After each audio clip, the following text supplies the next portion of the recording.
house or the electric goes, that's when we go.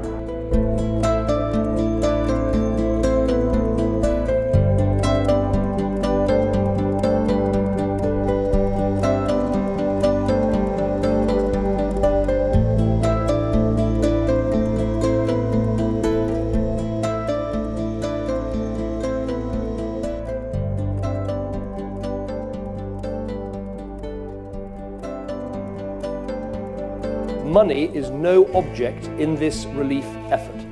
Whatever money is needed for it will be spent. We will take whatever steps are necessary.